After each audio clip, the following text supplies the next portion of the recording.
8:30 p.m. Austin got out of the car with Angelique. While he scanned the area, keeping watch for any sign of the Ripper, Angelique went through the trash cans. There were several on the street. "Found it," she said, lifting a package from one of them. They got back in the car and read the killer's next letter together. "Dear Angelique, I hope you and your brother are enjoying this game of treasure hunting, my love. We deserve a little levity in these terrible times. This is the place Dark Annie's life ended, my sweet. I was searching for one like us, believing, once found, she would be my wife. I was so naive back then.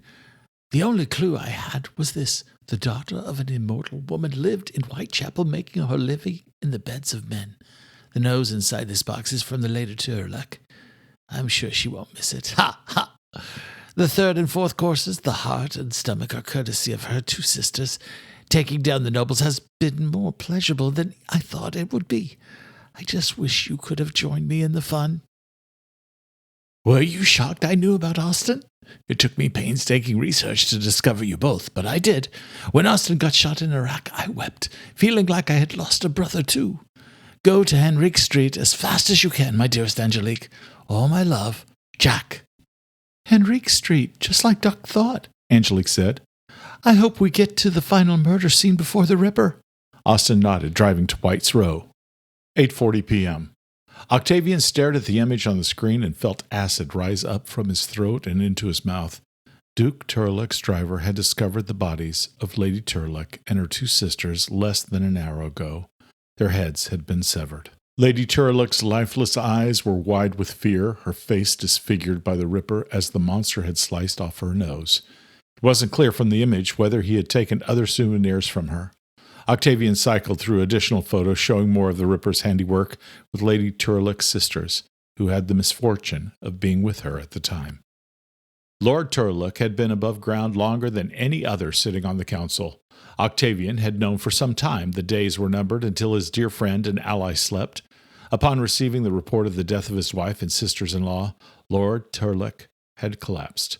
Octavian had his servants take the old man down to the sanctuary to administer blood. Would he recover, or would he slip into slumber?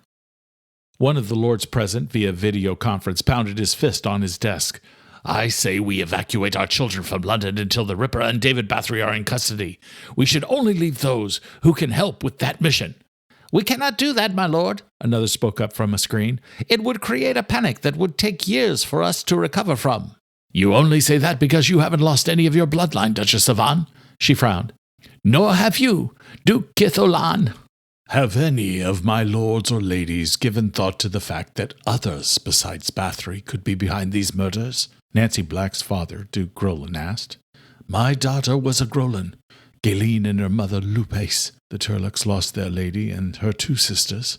And Octavian Drake, our king, his brother. Grolans, Lupes, Turlocks, and Drakes. The other noble bloodlines have lost no one." The impact of Duke Grolan's words was evident on the nobles' faces. Duchess of Anne cursed. "You dare insinuate my bloodline could be behind this treachery?" Lesser events than this one had ignited war between the Morvicti. Octavian needed to tamp down emotions and get them working together. He pounded the wooden gavel on the table. "Enough, my lords and ladies. We must not fight amongst ourselves. The only bloodline behind this horror is Bathory. None other." "And not every Bathory, Majesty," Darius added. "That is true, my lord. As I stated earlier, Phoebe Bathory helped Belisarius and I escaped the sanctuary of the Forgotten." "Where's Belisarius, your Majesty?" Duke Marvaux didn't hold back his anger. "With Bathory's treachery, he now holds the highest police position in London for the Morvicti. What is he doing to bring down this madman?" "He is assisting me on another matter." "Another matter? More important than this one?" Marvaux frowned.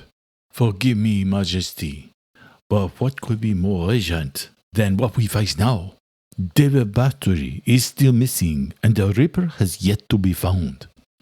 I understand that an APW has been issued by the Met with a description of the Ripper. What a disgrace it would be to the Morvicti if the police apprehended the murderer of our children before we do."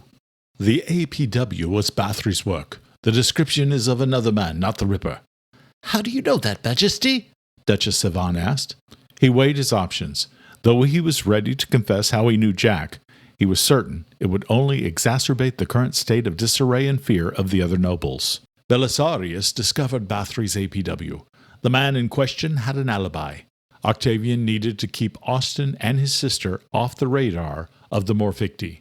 Belisarius is working to remove the APW right now. Belisarius should be going to Turlec's home now, Duke Marvaux stated flatly. Our resources are spread too thin, and Duke Turlec is in no shape to handle the cleanup of his wife and sisters-in-law. Octavian knew Marvaux was correct. I'll send Belisarius a text now. He brought out his mobile phone. Where are you? Almost to White's Row. 3 dead, needs to be cleaned up. It will be done, Majesty. Octavian looked up from his mobile phone and saw the other council members staring at theirs. Darius leaned over and showed him his phone's screen. This just came in from Bathory to all of us. I'm innocent. Octavian Drake is guilty. I will have proof shortly. Grant me sanctuary, and I will bring it to the council within the hour. 8:42 p.m. Driving into the parking garage, Austin turned to Angelique. Now. As they discussed on the way, she slid down in her seat to a position that just allowed her to see out of the windshield. In that position, she would not be an easy target, but could still be another set of eyes that he definitely needed. Slowly, they drove level by level through the parking garage, scanning every inch of the place. Nothing looked out of the ordinary.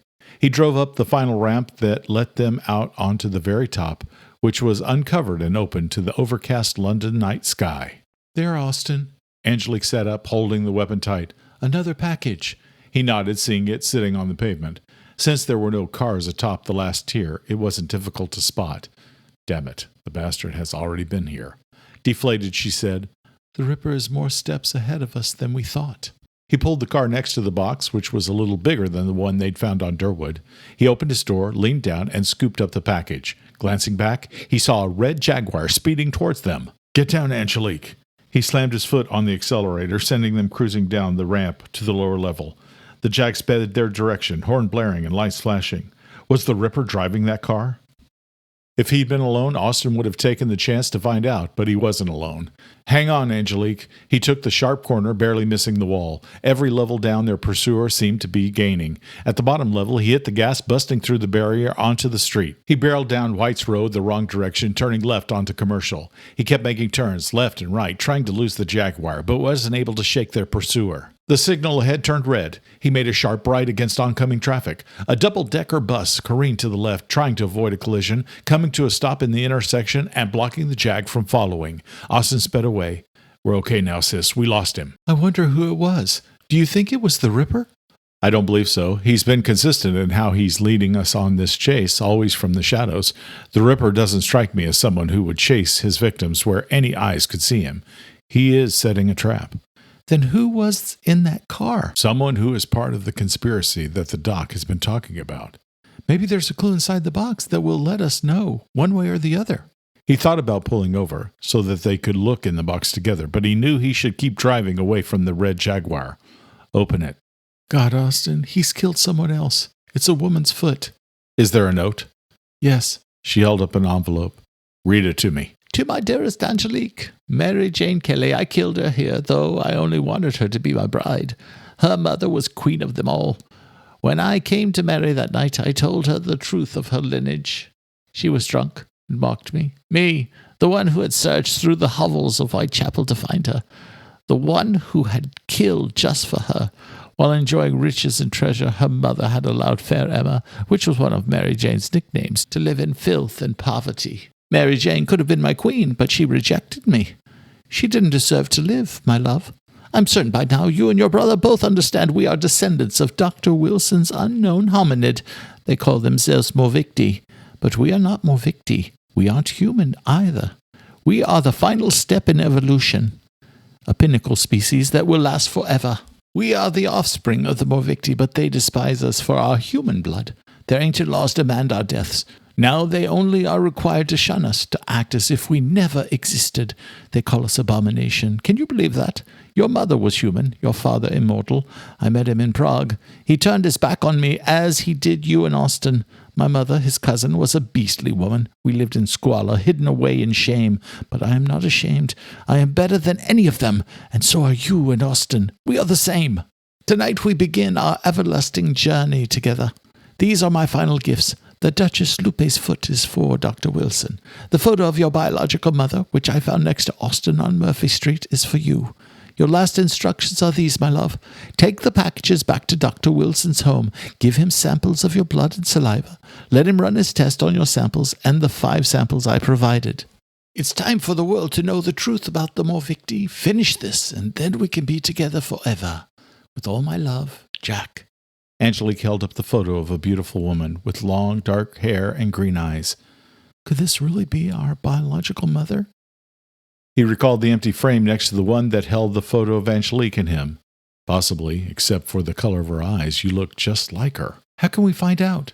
I don't know, but we have to put that on hold until we get this and the other package back to Doc. Maybe with our investigation we'll know for sure one way or the other. Maybe we should have gone to Henrique Street like he wanted us to do. We still don't have Michael. He didn't even mention him, Austin. The fear was forefront in his sister's voice. Where could he be? Austin swallowed hard. I don't know, but as far as Michael is concerned, apparently his plan was not to give Michael to us yet. That's pretty obvious. Just hang on. We'll do what the Ripper has told us to do, and we'll figure this out together. We've got to, Austin. I've always wanted to know where we came from, what we are, why I heal the way I do, and I also want to find out how you came back from being mortally shot. But Michael is my only priority now. Nothing else matters. He's mine too. But we have to use every lead we can if we are going to save him. Have you ever heard of Duchess Lupe before? She shook her head. And who the hell are the Morvicti? Maybe Dr. Wilson knows. Call Doc and find out. Tell him we're headed to Henrique Street. A police car parked on the center median ahead reminded him about the APW. As they passed it, he was glad that he had on the Doc's fedora. Austin, there's no answer. Try again. She did. The result was the same. We've got to head back to Doc Wilson's home. Something is wrong. Thanks for watching Morvicti Blood, Episode 20, Jack's Macabre Gifts. I hope you'll like and share and subscribe and hit the notification bell.